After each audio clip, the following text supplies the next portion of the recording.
सारे के सारे एमसीक्यूज इसी के अराउंड आते हैं। पिछले सभी ईयर्स में जो भी ईयर मैंने देखा उसमें बोर्ड में यही वाले टाइप के क्वेश्चन आए हैं। 2024 में आया हुआ है, 2023 एंड 2019 दो बार आया हुआ है, 2023 में आया हुआ है। हर एक क्वेश्चन बोर्ड में किसी न किसी ईयर आया हुआ है। ये क्वेश्चन जो है आप समझो स्क्यू लाइंस में डिस्टेंस कैलकुलेट करने के लिए भी इसी टाइप का क्वेश्चन आता है। पैरेलल लाइन के बीच में डिस्टेंस निकालनी है तब भी यही काम आएगा। तो ये एक कॉन्सेप्ट अगर आपको पता है, आप डिस्टिंग्विश कर सको जो ये पैरेलल है या स्क्यू है। हाँ जी बेटा जी, हमने नेक्स्ट चैप्टर 3D पकड़ लिया है। इस 3D में अब हम लोगों ने स्टार्ट कर रहे हैं कुछ एमसीक्यूज, जो सीरीज हमारी ऑलरेडी चल रही है। हमने पिछले सारे चैप्टर ऑलरेडी कवर कर लिए हैं, तो ये नेक्स्ट चैप्टर पे आ गए हैं, 3 डायमेंशनल ज्योमेट्री। तो अब 3D में हमें क्या करना है ऐसा जो ज्यादा बेटर तरीके से हमारे एमसीक्यूज कवर हो जाए। सारे के सारे एमसीक्यूज इसी के अराउंड आते हैं। पिछले सभी ईयर्स में जो भी ईयर मैंने देखा उसमें बोर्ड में यही वाले टाइप के क्वेश्चन आए हैं। 2024 में आया हुआ है, 2023 एंड 2019 दो बार आया हुआ है, 2023 में आया हुआ है। हर एक क्वेश्चन बोर्ड में किसी न किसी ईयर आया हुआ है, 2019 और ये वाला भी 2021 का है। तो इस टाइप से हर एक क्वेश्चन हमने बोर्ड का ही लिया है जो आपसे पूछे गए हुए हैं। कुछ सैंपल पेपर में भी एडिशनली रखे हुए थे, वो भी हैं। तो आप हर एक क्वेश्चन को बड़े ध्यान से देखना और कई बातें आपको ज्यादा बेटर तरीके से समझ में आ जाए अभी से ही। The angle this line makes with positive direction of Y axis. Y axis के संग ये लाइन कैसा एंगल बनाएगी? तो एंगल बनाने के लिए देखो, ए is given 1, B is given -1 and C is given 0. तो cos beta I need to calculate.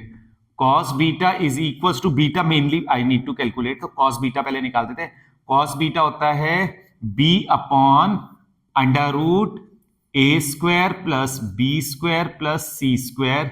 तो B की वैल्यू क्या है? -1 upon under root 1² plus -1² plus 0²। -1 upon 2 is cos beta, beta equals to cos inverse -1 upon under root 2। ये कितने की value होती है? cos इनवर्स -x होता है pi minus cos inverse x, that is 1 by under root 2। So pi minus pi by 4, 3 pi by 4। 3 pi by 4 कौन सा answer है? B option is correct. तो आपको ये बात समझ में आ गई होगी। नेक्स्ट क्वेश्चन देते हैं, एंगल बिटवीन द लाइंस। इन दोनों लाइंस के बीच में हमें एंगल निकालना है। एंगल निकालने के लिए दो टेक्निक्स मैं यहां लगा सकता हूं। पूरे के पूरे को 2, 3 एंड 1 का एलसीएम ले लो, दैट विल बी 6। 6 से पूरे के पूरे को डिवाइड कर दो। तो 6 से अगर मैं डिवाइड करूंगा, 2x upon 6, 3y upon 6 minus z upon 6, it will be x upon 3, y upon 2 minus z upon 6। a1 b1 c1 हो जाएगा। अब इस वाले में जा रहा हूं, इस वाले को किससे? 12 से डिवाइड करना चाहिए। तो x upon 2, y upon -12 and z upon 12 से डिवाइड किया था -3 आ गया। अब इन दोनों में मैं पहले अपने माइंड में 90 को ही चेक करता होता हूं। 90 को चेक करने के लिए क्या होता है? a1 a2 plus b1 b2 plus c1 c2। अगर ये 0 आ रहा है तो 90 है, नहीं आ रहा है तो मैं क्या करूंगा? cos theta is equal to a1 a2 plus b1 b2 plus c1 c2 upon under root a1 square plus b1 square plus c1 square into under root a2 square plus b2 square plus c2 square, angle between two lines वाला। तो a1 a2 3 into 2 6 -24 and ये भी minus नीचे लगा देता हूं तो ज्यादा अच्छा रहेगा। तो ये क्या जाएगा? 3 into 2 plus 2 into -12 plus -6 into -3, 6 -24 plus 18।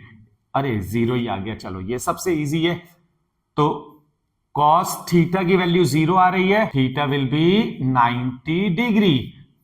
The both lines will be perpendicular to one another। इसे रेडियन में लिखा होता तो π/2 लिखा होता, किसी भी फॉर्म में दे सकते हैं। Lines this and this are perpendicular। इस क्वेश्चन को ध्यान से देखना।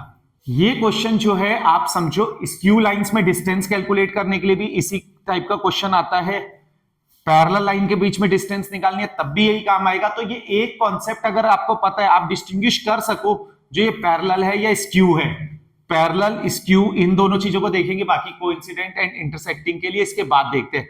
तो अगर कभी डिस्टेंस बिटवीन दो स्क्यू लाइंस आप ले रहे हो, उसमें डिस्टेंस 0 आ रही है, तो लाइंस इंटरसेक्टिंग हो गई, तो इजीली हमें पता लगेगा। पहले पैरेलल की कंडीशन को हम चेक कर लेंगे, ज्यादा अच्छा रहेगा।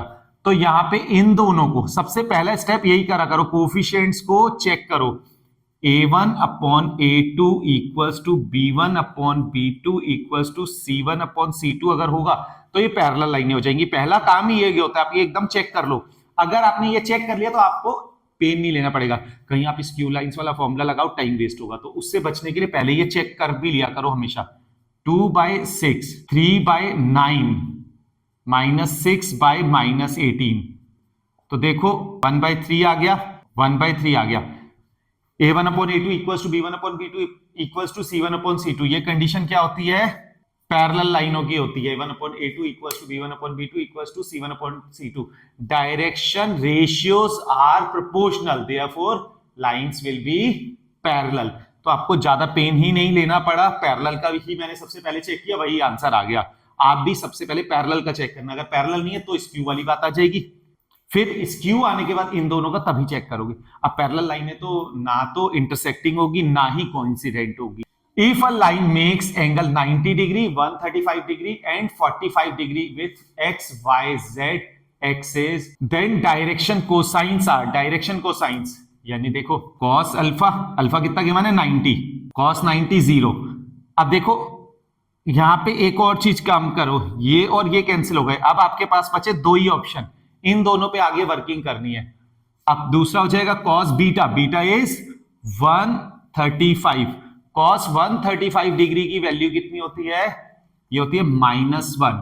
अब -1 अपॉन √2, कॉस 135 डिग्री की वैल्यू 1/√2 होती है, -1/√2। अब ए ऑप्शन पे मैं चला गया हूं, थर्ड वाला भी चेक कर लेते हैं। कॉस 45 डिग्री, कॉस 45 1/√2 होता है, तो ए ऑप्शन इज करेक्ट, कोई मेहनत वाला काम ही नहीं था। ये लास्ट क्वेश्चन जरा ध्यान दे देते हैं। Lines this and this are perpendicular, we need to find K, find के।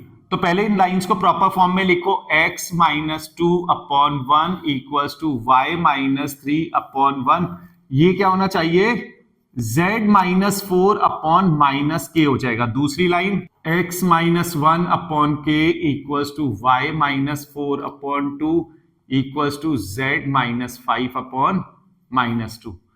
अब परपेंडिकुलर है, a1 a2 ऑलरेडी हमारे डिस्कशन हुआ था, परपेंडिकुलर के लिए a1 a2 plus b1 b2 plus c1 c2 अगर 0 आ रहे तो परपेंडिकुलर होगा।